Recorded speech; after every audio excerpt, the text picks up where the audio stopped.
Topic जो हमारा चल रहा है जी वो है मेजर ऑफ सेंट्रल टेंडेंसी या मेजर ऑफ लोकेशन। इसके हम 2 लेक्चर्स पहले कर चुके हैं। इसी वीडियो की डिस्क्रिप्शन में मैं उसका लिंक दे दूंगा। उसमें यानी हमने इसका इंट्रोडक्शन, अर्थमेटिक मीन, यानी उसके मेथड, ग्रुप अनग्रुप डाटा के लिए उसके फार्मूले, शॉर्टकट मेथड और कोडिंग मेथड या डेविएशन मेथड किया था। उसके अलावा हमने इसकी प्रॉपर्टीज़ पढ़ी थी। ठीक है, तो आज हम उसी को कंटिन्यू करने लगे हैं। ये 3rd लेक्चर है जिसमें हम पढ़ेंगे ज्योमेट्रिक मीन। अगर अनग्रुप डाटा हो, यानी ये हमें वैल्यूज़ दी गई हैं 1 2 3 और हमें इसका निकालना है ज्योमेट्रिक मीन, तो अनग्रुप डाटा के लिए ज्योमेट्रिक मीन का फार्मूला होता है anti log summation log of x over n. यानी जो एक्स की वैल्यूज़ हैं हमें उनका लॉग ले लेना है। ठीक है, तो ये मैंने समझ लें वैल्यूज़ ली हुई हैं एक्स की। अब मैं इसका लॉग ले लेता हूँ, लॉग ऑफ एक्स, यानी लॉग 1 का लॉग 0 आ गया, लॉग 2 तो ये आ गया 0.3010, फिर लॉग 3 ये आ गया 0.4771। यहाँ पर हमें इसका समेशन चाहिए तो इनको जमा कर लेते हैं, जमा 0.3010, तो ये आ गया मेरे पास 0.778 और 1। तो इस फार्मूले में लिख देंगे ज्योमेट्रिक मीन, ये आ गया anti log summation log x जो है वो हमारे पास आ गया 0.7781 ओवर एन जो है इनकी तादाद है, ये 3 रकमें हैं।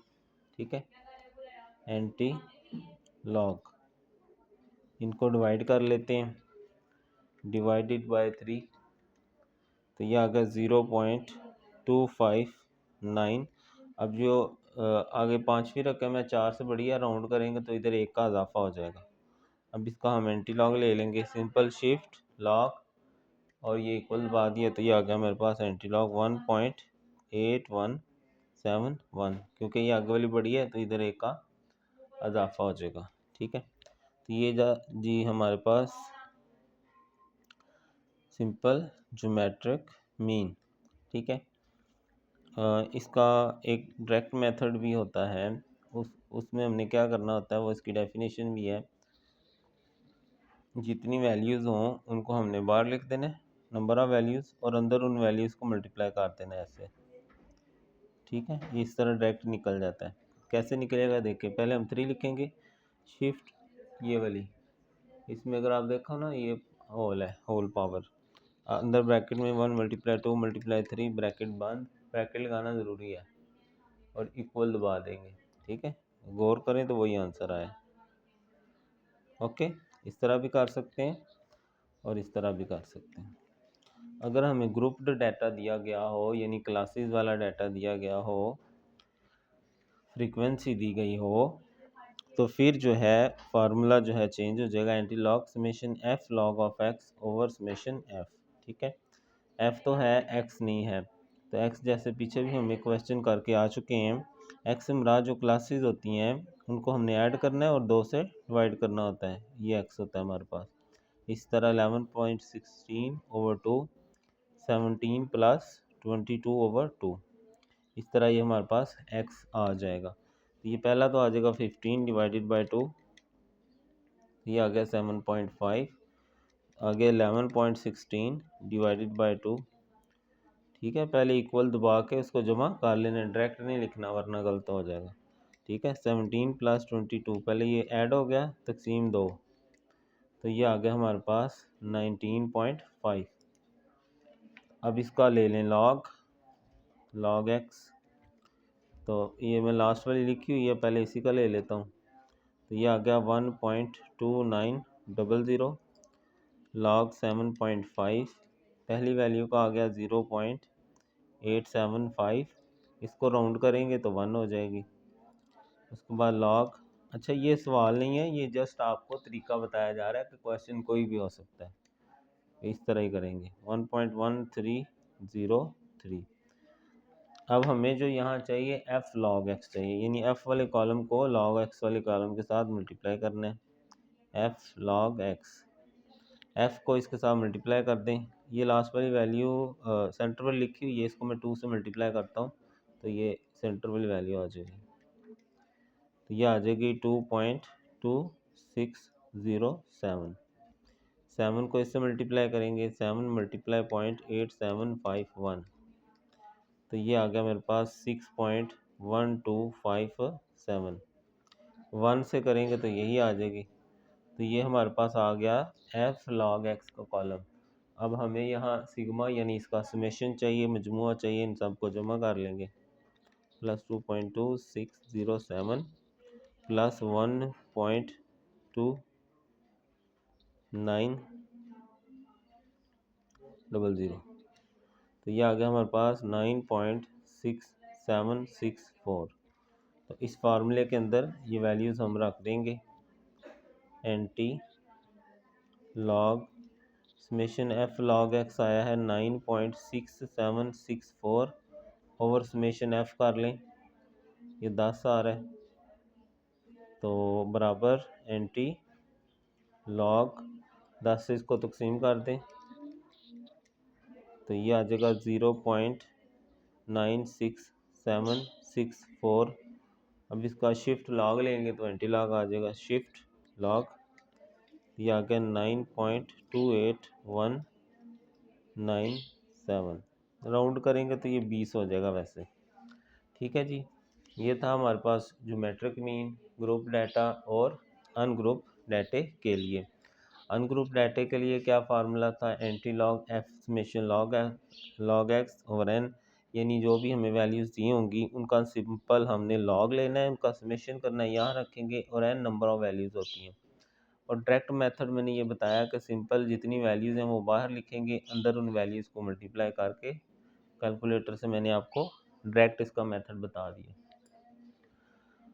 और जो तीसरा यानी आगे ग्रुप डाटा के लिए था वो था एफ लॉग ऑफ एक्स, उसके लिए हमें एक्स चाहिए, तो दोनों क्लासेस को जमा करके 2 से डिवाइड करेंगे, एक्स का कॉलम बन जाएगा, उसका लॉग ले लेंगे, उसको एफ से मल्टीप्लाई कर लेंगे, इस तरह यहाँ पर रख देंगे। ठीक है, तो ज्योमेट्रिक मीन इज फॉर, अच्छा जो ज्योमेट्रिक मीन है सिर्फ पॉजिटिव वैल्यूज़ के लिए होता है। अगर आप गौर करें ना तो नेगेटिव वैल्यू का जो हम लोगार्थम लें तो वो नहीं लेगा। ठीक है, ये देखो मैथ एरर देता है, log -1 का लूँ ना तो नेगेटिव वैल्यू के लिए नहीं ये वैलिड होता। अगर हमारे पास x1 x2 up to xn यानी कोई भी डाटा दिया गया है पॉजिटिव वैल्यूज़ का, तो फिर उनका ज्योमेट्रिक मीन की हम डेफिनेशन ऐसे करेंगे कि nth रूट उसका, nth root of product of positive numbers, यानी वो जो वैल्यूज़ होंगी उन सबको मल्टीप्लाई करके उनकी जितनी वो वैल्यूज़ होंगी उनकी 1/, यानी हमने वो पावर लेनी होती है। ठीक है, अगर ग्रुप डाटा हो तो फिर फार्मूला क्या होता है, x1 power f1 multiply x2 और power f2 and up to so on, और बाहर 1 ओवर समेशन f। ठीक है, यानी फ्रीक्वेंसी का सम। ठीक है, तो यानी असल में जो हमने यहाँ लिया है ना ये भी वही है। अगर मैं इसको इस तरह लिख लूँ, यानी 1 मल्टीप्लाई 2 मल्टीप्लाई 3 की होल पावर 1/3, तो ये वही तारीफ बन रही है जो वहाँ लिखी हुई है कि ये nth रूट, यानी जितनी पावर है उतना रूट होगा उसका। अब जो ज्योमेट्रिक मीन होती है इसकी हमारे पास एक एप्लीकेशन होती है कि ये हमें ग्रोथ रेट फाइंड करने में मदद देती है। यानी अगर कहीं पर ग्रोथ रेट से मुतल्लक क्वेश्चन होगा, इसकी एग्जांपल भी हम करेंगे, जैसे सैलरीज में ग्रोथ है, इनकम में ग्रोथ है, कोई भी ग्रोथ रेट है, तो उसके लिए हम ज्योमेट्रिक मीन यूज़ करते हैं। ठीक है, जैसे rate of growth of population of a country, किसी भी मुल्क की कोई कंट्री की पॉपुलेशन का ग्रोथ रेट 9% पहले साल में, 15% है दूसरे साल में और 20% है थर्ड ईयर में, तो एवरेज रेट ऑफ ग्रोथ निकालें। ठीक है, तो ये आपके माइंड में आपने रखना है कि एक तो परसेंटेज होगी और दूसरा ये एक तरह से ग्रोथ को बता रहा है। इसके दो मेथड होते हैं, एक के लिए आप इसी जो चैप्टर है ना उसका मेरा ख्याल है क्वेश्चन नंबर तो मैंने हल करवाया हुआ है, वो आप वहाँ से भी देख सकते हैं। मैं भी दिखा देता हूँ, ये 10 वाला क्वेश्चन 3.10, इसमें एक मेथड करवाया हुआ है, दूसरा यहाँ पर हम करेंगे।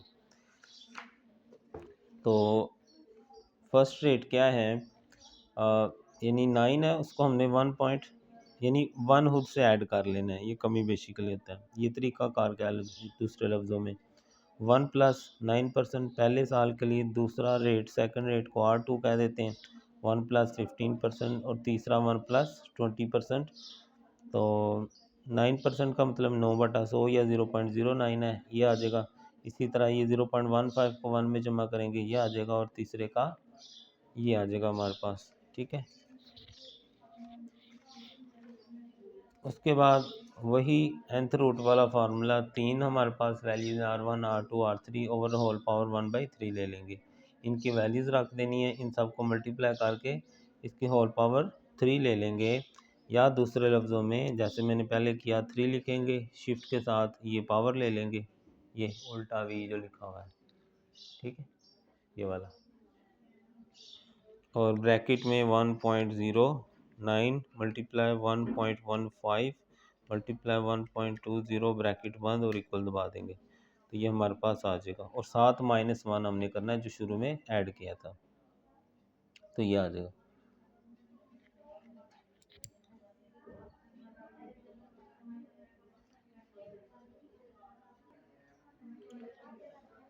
तो उसके बाद जो है परसेंटेज में लाने के लिए मल्टीप्लाई 100% करेंगे, तो ये एवरेज ग्रोथ रेट आ गया 14.5%।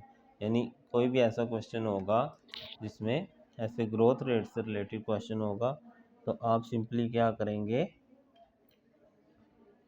ये तरीकाकार अपनाएंगे, 1 में उन परसेंटेज को ऐड कर लेंगे, और फिर लास्ट पर -1 साथ करके और लास्ट पे 100% कर देंगे, ठीक है।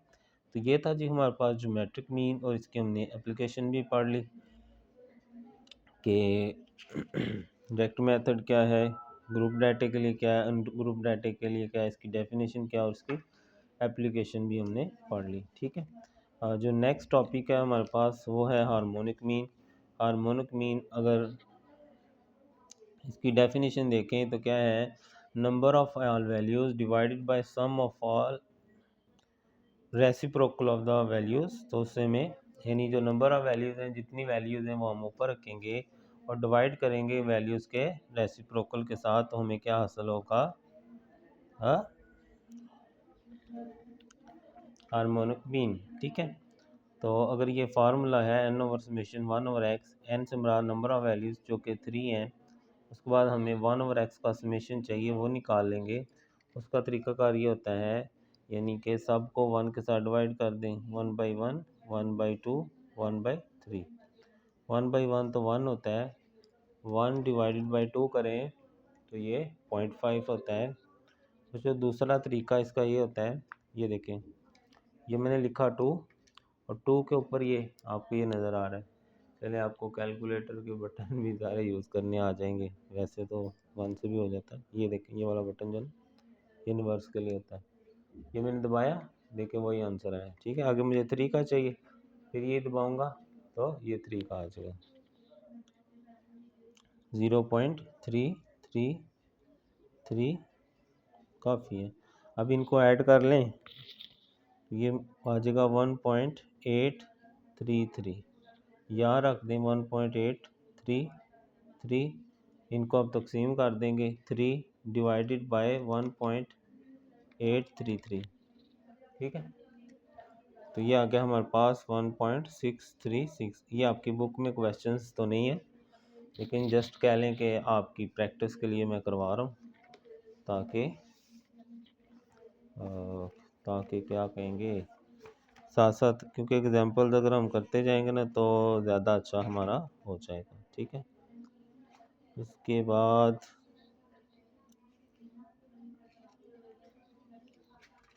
ये आपकी ज्योमेट्रिक मीन की भी कुछ एग्जांपल दी गई हैं, कोशिश करेंगे हम इनकी एग्जांपल्स भी कवर करें, ठीक है। अब जैसे ये एग्जांपल नंबर 3 नहीं, ज़्यादा ही करेंगे कवर, अभी रहने दें, ज़्यादा वीडियो लंबी हो जाएगी। अच्छा, जो इसकी एप्लीकेशन है हार्मोनिक मीन की, वो एवरेज स्पीड फाइंड करने के लिए होता है जब हमारे पास डिस्टेंस जो है वो फिक्स हो। हम इसकी एग्जांपल भी करते हैं। Find average speed of a car, एक कार की एवरेज स्पीड निकालें। ठीक है, ये लफ्ज़ याद रखना है। एवरेज जो मैट्रिक मीन की एप्लीकेशन हमने पढ़ी कि वो ग्रोथ रेट के लिए यूज़ बेस्ट यानी ऑप्शन होता है। तो एवरेज स्पीड के लिए हम हार्मोनिक मीन यूज़ करेंगे। Average speed of a car which travel first mile, distance ठीक है वही है, सेम ही रहेगा। 1 मील में पहले में स्पीड 70 थी, सेकंड माइल के लिए 80 थी और थर्ड के लिए 65 किलोमीटर पर आवर थी। ये हमारे पास हार्मोनिक मीन का क्वेश्चन होगा जब इस तरह का होगा। तो सिंपल हमारे पास n से मुराद नंबर ऑफ़ वैल्यूज़ जो कि 3 हैं, नीचे हमें चाहिए 1/x।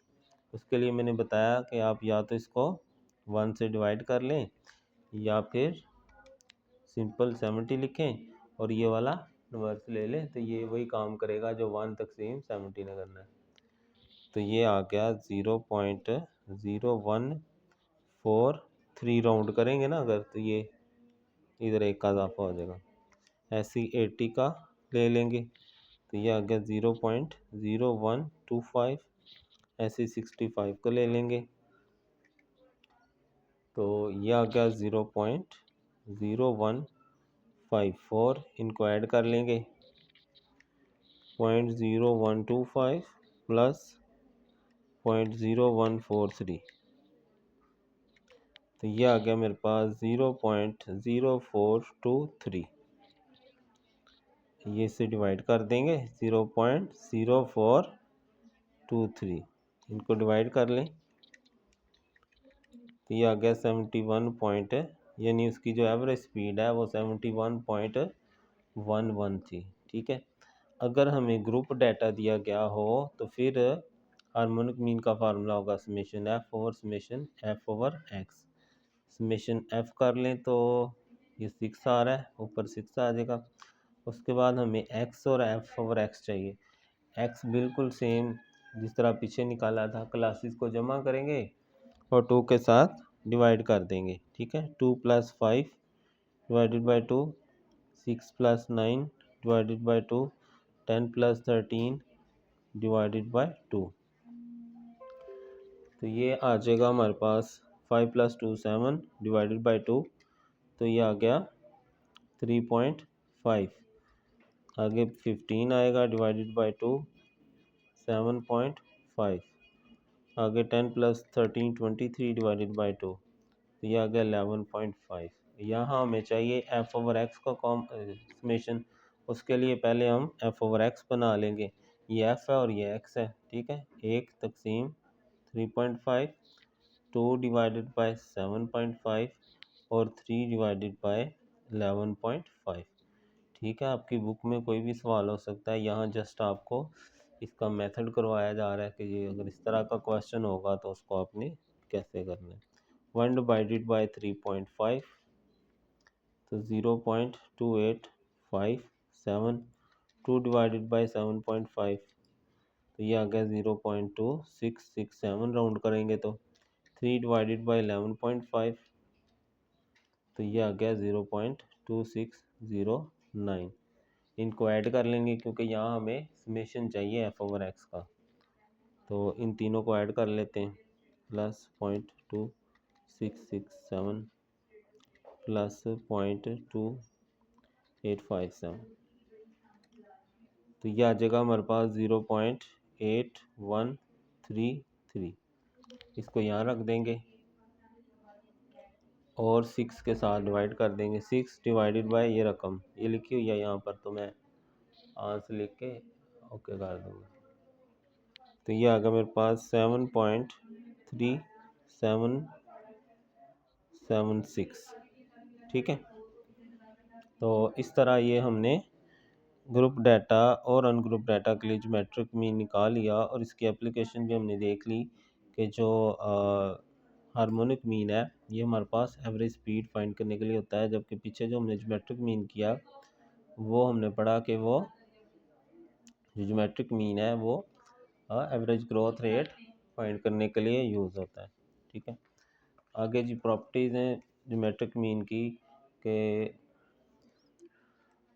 अगर दो डिफरेंट वैल्यूज़ हमें दी गई हों तो ज्योमेट्रिक मीन और अर्थमेटिक मीन तो अर्थमेटिक मीन हमेशा ज़्यादा आएगा ज्योमेट्रिक मीन से, लेकिन अगर सेम वैल्यूज़ हों तब वो सेम आ सकता है। ठीक है, दो डिफरेंट वैल्यूज़ हैं, कम से कम दो, ज़्यादा जितनी मर्ज़ी, तो जब अर्थमेटिक मीन और ज्योमेट्रिक मीन निकालें तो अर्थमेटिक मीन ज़्यादा होगा ज्योमेट्रिक मीन से। ठीक है, इफ़ दी वैल्यूज़, अगर वैल्यू सेम हुई तो फिर अर्थमेटिक मीन और ज्योमेट्रिक मीन हो सकता है बराबर आ जाए। ठीक है, यहाँ अगर मैं आपको एग्जांपल करके दिखाऊं, फर्ज करें हम ये वैल्यूज़ ले लेते हैं 1 2 3, तो इसका अर्थमेटिक मीन निकालते हैं। अर्थमेटिक मीन वैल्यूज़ को जमा करेंगे, उनकी तादाद से डिवाइड कर देंगे। 6 डिवाइडेड बाई 3 तो ये आ गया 2। अब अगर मैं इसका ज्योमेट्रिक मीन लेता हूँ बार 3 अंदर 1 मल्टीप्लाई 2 मल्टीप्लाई 3, तो ये हमने यहाँ किया पीछे सवाल में ना, ज्योमेट्रिक मीन निकाला था मैंने, तो यहाँ आया था 1.81। तो यहाँ देख लें, ठीक है, अर्थमेटिक मीन ज़्यादा आ रहा है ज्योमेट्रिक मीन से। ठीक है, यही प्रॉपर्टी है। और अगर डाटा सेम लिया जाए, जैसे मैं तीनों को 1 ले लेता हूँ, 1 1 1, तो अर्थमेटिक मीन क्या आएगा, 1 + 1 डिवाइड बाई 3, तो ये 1 आ जाएगा। तो ज्योमेट्रिक मीन लोगे तो वो भी 1 ही आएगा। ठीक है, तो अगर डाटा बिल्कुल सेम हो तो अर्थमेटिक मीन ज्योमेट्रिक मीन ये बराबर आते हैं, और अगर डाटा डिफरेंट हुआ, डिस्टिंक्ट वैल्यूज़ हुई, तो अर्थमेटिक मीन ज़्यादा होगा ज्योमेट्रिक मीन से। ठीक है, दूसरी प्रॉपर्टीज़ है हमारे पास अर्थमेटिक मीन की और ज्योमेट्रिक मीन की, कि ज्योमेट्रिक मीन ऑफ रेशो, यानी अगर जो दो डिफरेंट डाटा सेट्स हैं उनके रेशोज़ का हम ज्योमेट्रिक मीन लें तो वो बराबर आएगा उन दोनों सेट के ज्योमेट्रिक मीन के। यानी कि अगर हम इनका अलग-अलग ज्योमेट्रिक मीन निकालें, ठीक है, और उनका रेशो लें तो वो बराबर आएगा वैल्यूज़ का रेशो ले के उस रेशो का ज्योमेट्रिक मीन हम लें। तो अभी हम प्रूव करते हैं। जैसे ये दो वैल्यू, तीन वैल्यूज़ ये हैं, तीन ये हैं, इनको मैंने एक्स कह दिया, इनको वाई कह दिया। डायरेक्ट मेथड से मैंने ज्योमेट्रिक मीन निकाला। ठीक है, बाहर पावर 3, अंदर इन तीनों को मल्टीप्लाई करेंगे तो ये आएगा 1.817। इसी तरह इनका डायरेक्ट ले लेंगे, तीन वैल्यूज़ हैं, बाहर 3 आ जाएगा, अंदर 4 × 5 × 6।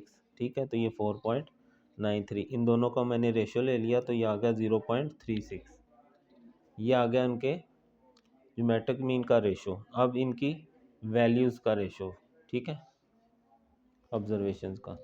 1 डिवाइडेड बाई 4 किया तो आंसर आया 0.25, 2 डिवाइडेड बाई 5 किया तो 0.4, 3 डिवाइडेड बाई 6 किया तो 0.5। अब इन रेशोज़ का ज्योमेट्रिक मीन ले लेते हैं। तीन वैल्यूज़ हैं, बाहर 3, अंदर इन तीनों को मल्टीप्लाई करके होल लेंगे तो ये भी क्या आया 3.36। तो देखें तो ये बराबर आ रहा है, यही प्रॉपर्टी है। ठीक है, कि ज्योमेट्रिक मीन रेशोज़ का ऑब्जर्वेशंस की इक्वल होगा ज्योमेट्रिक मीन्स के रेशो के। ठीक है, तो वो प्रूफ कर दिया हमने। आगे जो प्रॉपर्टी है, अगर हमारे पास G1 G2 दो ज्योमेट्रिक मीन है डाटा सेट के लिए, तो उनका कंबाइंड ज्योमेट्रिक मीन जो है उसका फार्मूला क्या होगा, geometric mean combined anti log n1 log, ठीक है, पहला geometric mean plus n2 log G2 over n1 plus n2। अगर यानी हमें कंबाइंड ज्योमेट्रिक मीन निकालने को कहा जाता है तो फिर हम ये चीज़ यूज़ करेंगे। ठीक है, उसके बाद नेक्स्ट प्रॉपर्टी है, product of item remains unchange if each item is replaced by geometric mean. ठीक है, क्या मतलब, ये समझ लें हमने ले लिया ज्योमेट्रिक मीन, यानी 1 3 और 9 का ना, कि 3 वैल्यूज़ हैं, अंदर इन तीनों को मल्टीप्लाई करके होल लेंगे तो ये आ गया 3। तो वो कह रहा है कि, कहता है जो प्रोडक्ट है each item remain unchange if each, यानी ये जो ज्योमेट्रिक मीन आया ना, अगर हम इसको इन तीनों वैल्यूज़ के साथ रिप्लेस कर देना, इसको यानी 1 की जगह भी 3, 3 की जगह भी 3 और 9 की जगह भी 3 कर दें, तो फिर भी ज्योमेट्रिक मीन चेंज नहीं होगा। ये इसकी प्रॉपर्टी है। ठीक है,